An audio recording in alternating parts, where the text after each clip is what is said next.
السلام علیکم ورحمۃ اللہ۔ دوستو، دین اسلام کے بنیادی عقائد کے اندر نماز دوسرے نمبر پر ہے۔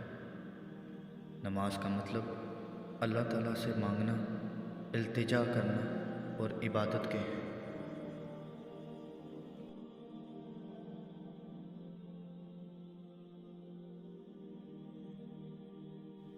یہ واقعہ معراج پر ہم پر فرض کی گئی تھی، جیسا کہ صحیح بخاری اور صحیح مسلم کے اندر حدیث موجود ہے۔ رسول اللہ صلی اللہ علیہ وآلہ وسلم نے فرمایا، میرے پاس براق لایا گیا، وہ ایک سفید رنگ کا لمبا چوپایا ہے، گدھے سے بڑا اور خچر سے چھوٹا، اپنا سم وہاں رکھتا ہے جہاں اس کی نظر کی آخری حد ہے۔ فرمایا میں اس پر سوار ہوا حتیٰ کہ میں بیت المقدس آیا۔ فرمایا میں نے اس کو اس حلقے سے باندھ دیا جس کے ساتھ انبیاء علیہ السلام اپنی سواریاں باندھتے تھے۔ فرمایا پھر میں مسجد میں داخل ہوا اور اس میں 2 رکعتیں پڑھیں۔ پھر فرمایا وہاں سے نکلا تو جبریل علیہ السلام میرے پاس ایک برتن شراب کا اور ایک دودھ کا لے آئے۔ میں نے دودھ کا انتخاب کیا تو جبریل علیہ السلام نے کہا آپ نے فطرت کو اختیار کیا۔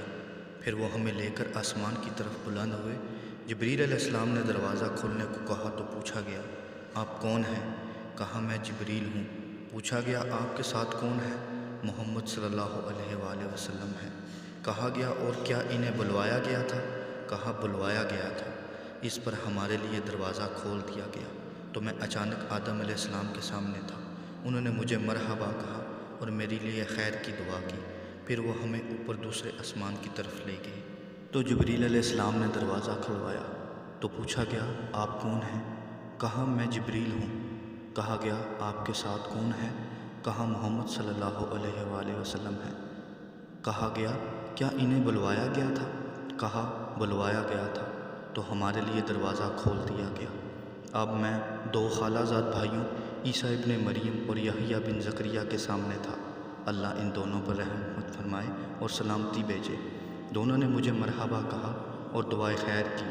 پھر جبریل علیہ السلام اوپر تیسرے آسمان تک لے گئے۔ جبریل نے دروازہ کھلوایا تو کہا گیا کہ آپ کون ہیں؟ کہا جبریل ہوں۔ کہا گیا آپ کے ساتھ کون ہے؟ کہا محمد صلی اللہ علیہ وآلہ وسلم۔ کہا گیا کیا ان کے پاس پیغام بھیجا گیا تھا؟ کہا ہاں بھیجا گیا تھا۔ اس پر ہمارے لیے دروازہ کھول دیا گیا تو میں نے یوسف علیہ السلام کو دیکھا۔ وہ ایسے تھے کہ انسانوں کا آدھا حسن انہیں عطا کیا گیا تھا۔ انہوں نے مجھے خوش آمدید کہا اور دعائے خیر کی۔ پھر ہمیں اوپر چوتھے آسمان کی طرف لے جایا گیا۔ جبریل علیہ السلام نے دروازہ کھولنے کے لیے کہا تو کہا گیا یہ کون ہے؟ کہا جبریل ہوں۔ کہا گیا اور آپ کے ساتھ کون ہے؟ کہا محمد صلی اللہ علیہ وآلہ وسلم۔ کہا گیا ان کے پاس پیغام بھیجا گیا تھا؟ کہا ہاں بھیجا گیا تو ہمارے لیے دروازہ کھول دیا گیا۔ تب میرے سامنے ادریس علیہ السلام تھے۔ انہوں نے مجھے مرحبا کہا اور میرے لیے دعائے خیر کی۔ اللہ تعالیٰ کا فرمان ہے کہ ہم اسے ادریس علیہ السلام کو بلند مقام تک رفعت عطا کی۔ پھر ہمیں اوپر 5ویں آسمان پر لے جایا گیا تو جبریل دروازہ کھلوایا۔ کہا گیا یہ کون ہے؟ کہا جبریل ہوں۔ کہا گیا اور آپ کے ساتھ کون ہے؟ کہا محمد صلی اللہ علیہ وآلہ وسلم۔ پوچھا گیا ان کے لیے کوئی پیغام بھیجا گیا تھا؟ چنانچہ ہمارے لیے دروازہ کھول دیا گیا۔ تب میری ملاقات ہارون علیہ السلام سے ہوئی۔ انہوں نے مجھے خوش آمدید کہا اور میرے لیے خیر کی دعا کی۔ پھر ہمیں 6ٹھے آسمان پر لے جایا گیا۔ جبریل علیہ السلام نے دروازہ کھلوایا تو کہا گیا یہ کون ہے؟ کہا جبریل۔ کہا گیا آپ کے ساتھ کون ہے؟ کہا محمد صلی اللہ علیہ وآلہ وسلم۔ پوچھا گیا انہیں پیغام بھیجا گیا تھا؟ کہا ہاں بھیجا گیا تھا تو ہمارے لیے دروازہ کھول دیا گیا۔ تب میری ملاقات موسیٰ علیہ السلام سے ہوئی۔ انہوں نے مجھے خوش آمدید کہا اور دعائے خیر کی۔ پھر ہمیں اوپر 7ویں آسمان پر لے جایا گیا تو جبریل علیہ السلام نے دروازہ کھلوایا۔ کہا گیا یہ کون ہے؟ کہا جبریل۔ کہا گیا آپ کے ساتھ کون ہے؟ کہا محمد صلی اللہ علیہ وآلہ وسلم۔ کہا گیا کیا ان کے پاس پیغام بھیجا گیا تھا؟ کہا ہاں بھیجا گیا تھا۔ اس پر ہمارے لیے دروازہ کھول دیا گیا تو میں حضرت ابراہیم علیہ السلام کے سامنے تھا۔ انہوں نے بیت المعمور سے ٹیک لگائی ہوئی تھی۔ اس بیت المعمور میں ہر روز 70,000 فرشتے عبادت کے لیے داخل ہوتے ہیں، پھر کبھی دوبارہ اس میں واپس آ کر داخل نہیں ہو سکتے۔ یعنی کہ جس طرح زمین پر خانہ کعبہ ہے، اسی طرح آسمان پر بھی خانہ کعبہ ہے جسے بیت المعمور کہا جاتا ہے۔ ایک بار جو فرشتہ اس کا طواف کرے، قیامت تک دوبارہ اس کی باری نہیں آتی۔ پھر جبریل مجھے سدرۃ المنتہا آخری سرحد پر واقع بیری کے درخت کے پاس لے گئے۔ اس کے پتے ہاتھیوں کے کانوں اور اس کے بیر مٹکوں کی طرح تھے۔ جب اللہ کے حکم سے جس چیز نے اسے ڈھانپا تھا ڈھانپ لیا، وہ بدل گئی۔ اللہ تعالیٰ کی کوئی ایسی مخلوق نہیں جو اس کے حسن کا وصف بیان کر سکے۔ پھر اللہ تعالیٰ نے میری طرف وحی کی جو کی، اور مجھ پر ہر دن رات میں 50 نمازیں فرض کیں۔ میں اتر کر موسیٰ علیہ السلام کے پاس آیا تو انہوں نے کہا، آپ کے رب نے آپ کی امت پر کیا فرض کیا ہے؟ میں نے کہا 50 نمازیں۔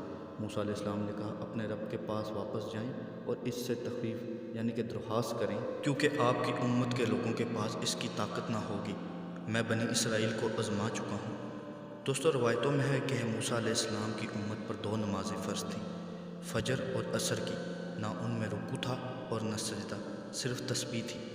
آپ نے فرمایا تو میں واپس اپنے رب کے پاس گیا اور عرض کی، اے میرے رب، میری امت پر کچھ رحم کیجیے۔ اللہ تعالیٰ نے مجھ پر 5 نمازیں کم کر دیں۔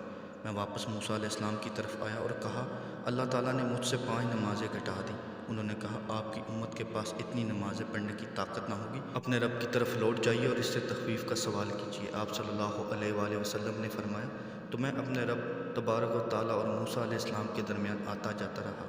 ہر بار 5 نمازیں کم ہوتی تھیں، یہاں تک کہ اللہ تعالیٰ فرمایا، اے محمد، ہر دن اور رات میں 5 نمازیں ہیں اور اجر میں ہر نماز کے لیے 10 ہیں۔ اس طرح یہ 50 نمازیں ہیں، اور جو کوئی ایک نیکی کا ارادہ کرے گا لیکن عمل نہ کرے گا، اس کے لیے ایک نیکی لکھ دی جائے گی۔ یعنی کہ نیکی کی نیت کرنا لیکن عمل نہ کرنا، تو اللہ پاک کا اس امت پر احسان ہے کہ وہ نیکی لکھ دے گا، اور اگر وہ اس ارادے پر عمل کرے گا تو اس کے لیے 10 نیکیاں لکھی جائیں گی۔ اور جو کوئی ایک برائی کا ارادہ کرے پر اس برائی کا عمل نہ کرے تو اسے کچھ نہیں لکھا جائے گا۔ اس سے پہلے امتیں اگر برائی کا ارادہ یا نیت ہی کر لیتی تو ان کا گناہ لکھ دیا جاتا، لیکن اس امت پر خاص کرم ہے کہ یہ جب تک عمل نہ کر لے تب تک اس کا گناہ نہیں لکھا جاتا، اور اگر اسے کر لے تو ایک برائی لکھی جائے گی۔